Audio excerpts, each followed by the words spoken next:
Bismillahirrahmanirrahim. Assalamualaikum warahmatullahi wabarakatuh. Baik anak-anakku sekalian yang ada di rumah, kita kembali belajar pendais. Ya, jangan lupa sebelum kita memulai pelajaran kita, anak soleh-soleha yang ada di rumah, berdoa sebelum belajar agar ilmunya berkah dunia dan akhirat. Diperhatikan ya doa sebelum belajarnya. Rabbi zidni ilman warzuqni fahman. Artinya, ya Tuhan, tambahkanlah ilmu dan berikanlah kefahaman kepadaku. Amin ya rabbal alamin. Nah, adapun tujuan pembelajaran kita pada hari ini yaitu tujuan pembelajaran kita pada hari ini yaitu peserta didik. Peserta didik itu adalah kalian semua anak soleh-soleha. Meyakini bahwa perilaku jujur, hormat, dan patuh pada orang tua dan guru dan sikap saling menghargai sesama manusia sebagai cerminan iman. Yang kedua, menunjukkan perilaku jujur, hormat, dan patuh pada orang tua dan guru dan sikap saling menghargai sesama manusia dalam kehidupan sehari-hari. Yang ketiga, memahami makna perilaku jujur, hormat, dan patuh pada orang tua dan guru dan sikap saling menghargai sesama manusia. Ya, itu tujuan pembelajaran kita. Nah, lihat ini anak soleh-soleha, diingat ya. Tanda panah ini diperhatikan. Tanda panah itu yang perlu kalian ingat adalah dari tujuan pembelajaran itu yang harus kalian capai dan kalian terapkan dimanapun dan kapanpun kalian berada. Ya, diingat tujuan pembelajaran itu yang harus kalian capai, itu yang harus kalian terapkan dalam kehidupan sehari-hari. Dimanapun dan kapanpun kalian berada, harus berperilaku jujur, hormat dan patuh kepada orang tua, guru, dan saling menghargai sesama manusia. Ya, kita lanjut pembelajaran kita pada hari ini yaitu pelajaran ketiga. Ya, pelajaran yang ketiga yaitu cita-cita menjadi anak soleh. Hidup mulia dengan membiasakan perilaku terpuji. Ya, tentunya anak-anakku semua mempunyai cita-cita, pastikan. Tentunya ingin menjadi anak yang soleh. Ya, nah, kita menjadi anak yang soleh itu kita harus membiasakan berperilaku terpuji. Nah, berperilaku terpuji seperti tadi itu tujuan pembelajaran kita yaitu berperilaku jujur, hormat, patuh kepada orang tua, guru serta saling menghargai sesama manusia. Nah, kita lanjut. Ya. Anak soleh-soleha di rumah tentunya semua mempunyai cita-cita. Bercita-cita menjadi anak soleh, walaupun kelak kalian menjadi dokter, insinyur, pilot, dan lainnya. Kalian harus tetap menjadi dokter yang soleh, insinyur yang soleh, pilot yang soleh, dan sebagainya. Kalian tetap menjadi anak yang soleh. Ya, mau menjadi seorang tukang ojek, tetap menjadi tukang ojek yang soleh. Tetap mendahulukan perintah Allah. Mau menjadi pengusaha, harus juga menjadi pengusaha yang soleh, ya, dan sebagainya. Kita harus senantiasa menjadi anak yang soleh. Anak yang soleh itu seperti apa sih? Nah, cita-cita adalah, apa itu cita-cita? Cita-cita adalah keinginan atau kehendak kita yang selalu ada di dalam pikiran kita. Dan kita berkeinginan sungguh-sungguh, ya. Cita-cita itu keinginan atau kehendak kita yang ada di dalam hati dan dalam pikiran kita. dan kita harus berkeinginan dengan sungguh-sungguh mencapai, meraih cita-cita kita. Ya. Nah, ciri-ciri anak yang soleh, ya, seperti apa itu ciri-ciri anak yang soleh? Nah, terlebih dahulu Ibu tanya, soleh itu artinya apa sih?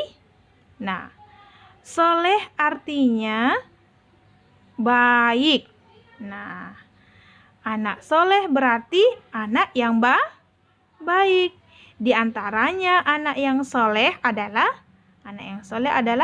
taat kepada Allah Subhanahu wa Ta'ala, jujur, hormat dan patuh kepada orang tua. Hormat dan patuh kepada orang tua, setia kawan serta menghargai sesama.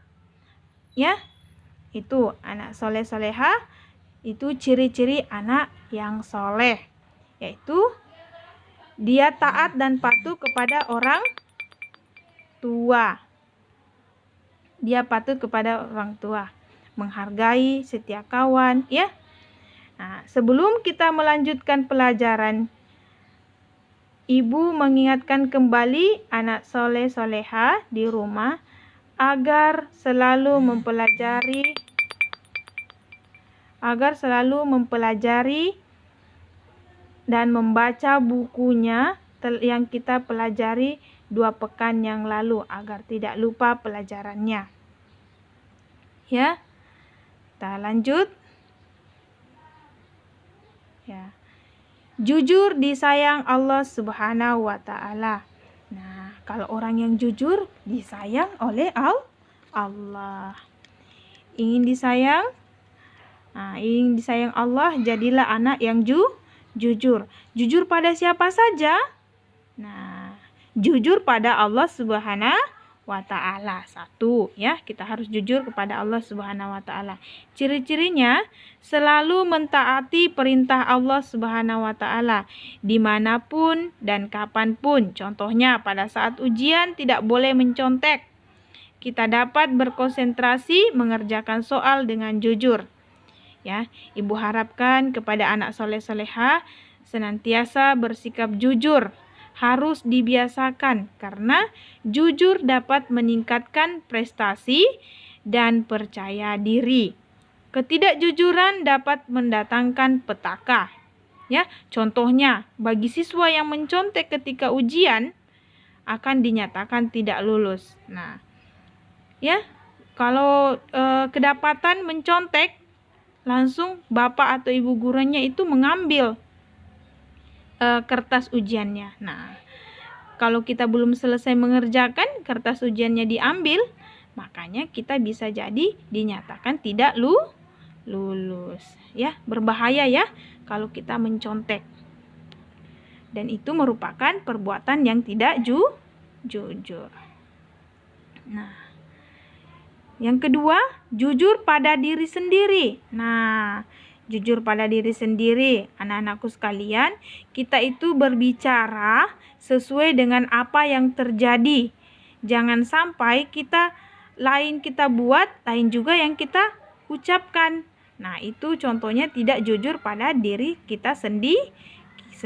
Kita berbicara sesuai apa yang terjadi, yakin bahwa Allah Subhanahu wa Ta'ala selalu mengawasi kita. Kita harus yakin bahwa Allah itu senantiasa mengawasi kita.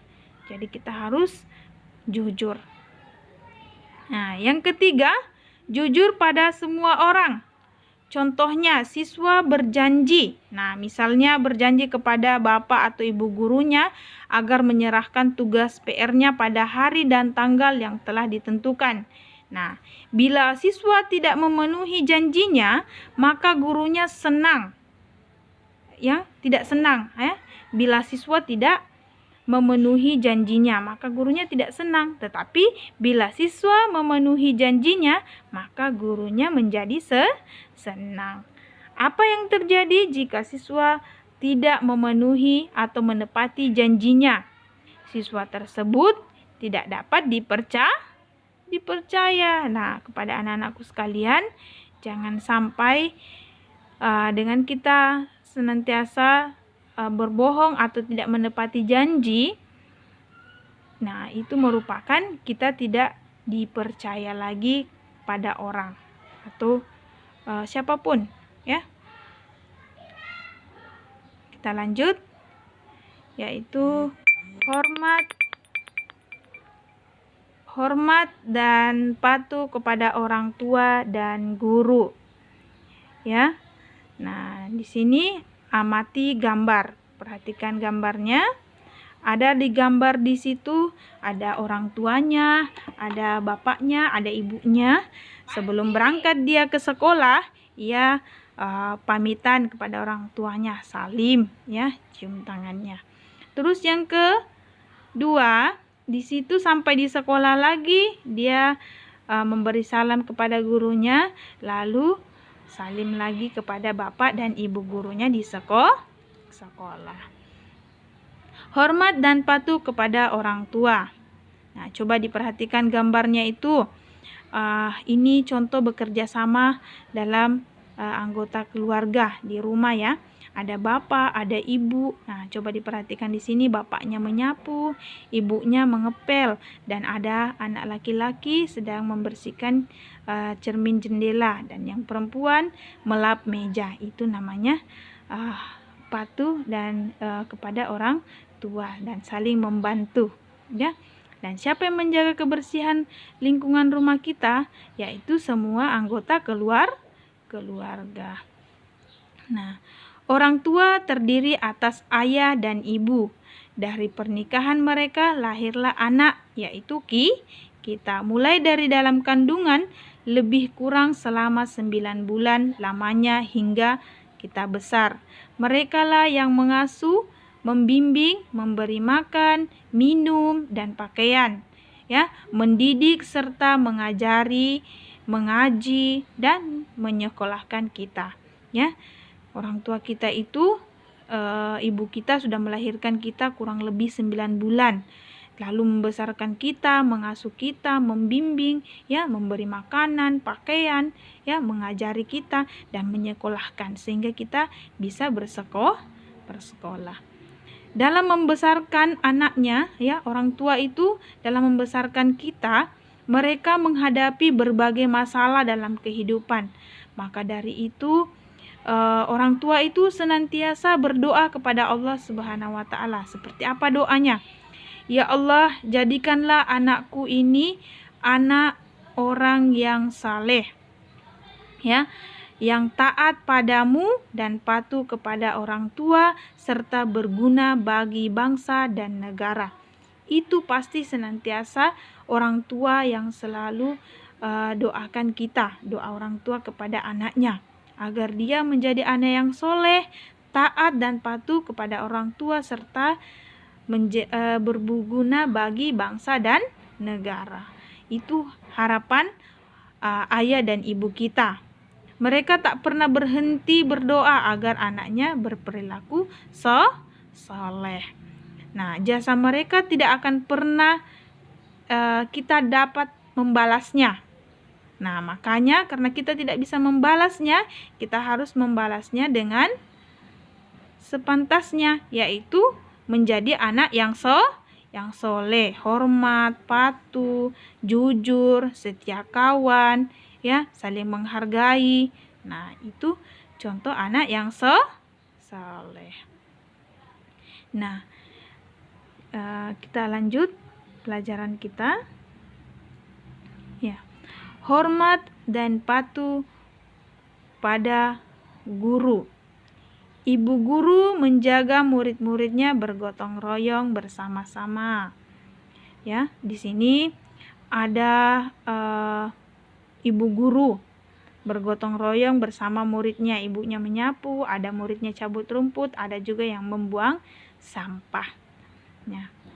Ibu guru menjaga murid-muridnya bergotong royong bersama-sama. Mereka melakukannya bersama-sama sampai selesai. Ibu guru tak lupa mengucapkan kepada anak-anaknya, terima kasih atas kepatuhan dan keikhlasan kalian telah ikut bergotong royong. Gotong royong dapat mempermudah dan memperingan pekerjaan, ya. Dan hormat dan patuh itu tentu disayang Allah. Nah, guru, coba dilihat, guru adalah pengganti orang tua kita di sekolah. Banyak hal yang kita peroleh dari guru. Nah, apa yang kita peroleh dari guru? Terutama mendapat ilmu pengetahuan dan keteladanan. Guru telah mengajari dan membimbing kita beribadah dan membaca Al-Quran, berbahasa yang baik, berhitung, bergaul, mengenal lingkungan alam, serta mengenal seni dan sebagainya. Ya, guru kita itu sama dengan orang tua kita, mengajari kita membaca Al-Quran, mengajari kita berhitung, ya, membaca, ya. Itu selalu ia juga mengasuh dan membimbing dan memperhatikan kita, ya. Guru juga itu mengasuh, membimbing, memperhatikan dan menjaga muridnya selama berada di sekolah, ya. Nah, tanggung jawab guru itu menjaga muridnya selama di sekolah. Begitulah jasa guru kepada kita. Nah, kita sebagai murid kita harus senantiasa bersikap setia, hormat dan patuh kepada guru kita, ya. Ya, contoh sikap hormat kepada guru. Seperti apa sih contohnya? Kita berbicara dengan sikap santun, berbahasa yang baik dan benar, rendah hati, tidak sombong, dan tidak merasa lebih pintar. Itu yang kita lakukan kepada guru kita. Ya. Ya, sekarang kita masuk indahnya saling menghargai. Nah, coba dilihat itu ada gambar.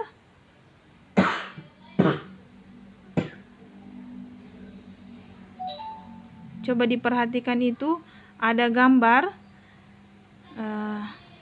Itu sedang kerja kelompok, ya. Gambar ini sedang kerja kelompok. Nah, semua manusia di dunia ini bermula dari Adam alaihissalam, ya, dari Nabi Adam alaihissalam. Kemudian berkembang diantaranya adalah kita, ya. Allah Subhanahu wa taala menciptakan manusia berbagai macam bentuk dan warna. Ada yang putih, ada hitam, ada tinggi, ada rendah, ada yang berambut lurus. Semua tidak ada yang serupa. Demikian juga kehidupan manusia, ada yang kaya dan ada yang miskin. Bangsa Indonesia misalnya terdiri dari beragam suku, agama, adat istiadat. Bagaimana kita hidup di tengah-tengah keberagaman itu? Tentunya kita harus saling menghargai, ya. Tidak ada perbedaan antara si putih, si hitam, tinggi, rendah, ya, geriting, lurus rambutnya, tidak ada. Dia suku Jawa, suku Bugis, suku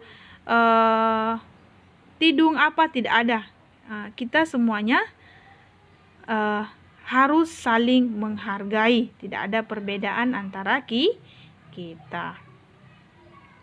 Nah, menghargai pendirian orang lain. Ini dalam agama ada perbedaan dalam beribadah. Nah, kita harus tetap menghargai, ya, pendirian orang lain. Contohnya kalau kita dalam beragama ada perbedaan dalam ibadah, walaupun itu kita satu agama, yaitu agama Islam. Tetapi ada perbedaan dalam beribadah. Contohnya, ya, dalam beribadah sholat subuh ada yang melakukan doa kunut dan ada yang tidak melakukannya. Kita harus menghargai pendirian orang lain karena semua itu ada tuntunannya. Yang berkunut dan tidak berkunut tetap saja sah sholat subuhnya karena semua itu ada tuntunannya. Kita tidak perlu berbeda, tidak menghargai orang yang berbeda dengan kita. Yang berkunut dan tidak berkunut sama-sama saja sah sholatnya. Dan itu semua ada tuntunannya. Terus yang kedua, menghargai keyakinan orang lain. Menghargai teman ya yang berbeda agama. Contohnya ya, menghargai teman yang berbeda agama. Dilihat contohnya, teman kita sedang melaksanakan ibadah di gereja. Kita sebagai teman tidak boleh mengganggu atau ribut ya, itu. Nah, yang ketiga, menghargai pendapat orang lain. Nah, contohnya kerja kelompok membahas perilaku hormat pada orang tua. Nah, itu kita harus menghargai pendapat teman kita dalam kelompok kita. Yaitu contohnya masing-masing anggota kelompok memukakan pendapatnya tentang bagaimana seharusnya bersikap hormat pada orang tua. Semua pendapat teman dihargai dan dihimpunnya secara tertulis. Semua pendapatnya berbeda-beda, tapi kita harus menjadikan satu. Ya, kita harus menghargai pendapat orang lain. Lanjut, mungkin demikian pelajaran kita pada hari ini. Tugas kalian pada hari ini adalah mengerjakan halaman 31 sampai halaman 36. Jangan lupa pada saat mengerjakan tugas difoto, begitu juga hasil kerjanya dikirimkan ke WA pribadi ibu ya. Nah, sekali lagi ibu ingatkan, diingat ya anak soleh soleha, insya Allah pekan depan kita ulangan harian Pendais ya. Jangan lupa dipelajari pelajaran 1, 2, dan 3. Karena ibu membuat soal dari pelajaran tersebut ya. Sekali lagi ibu ingatkan, jangan lupa pekan depan kita ulangan harian dipelajari pelajaran 1, 2, dan 3 ya, supaya kalian mudah dalam menjawab soal karena sudah mempelajari. Ya, sekian dan terima kasih. Assalamualaikum warahmatullahi wabarakatuh.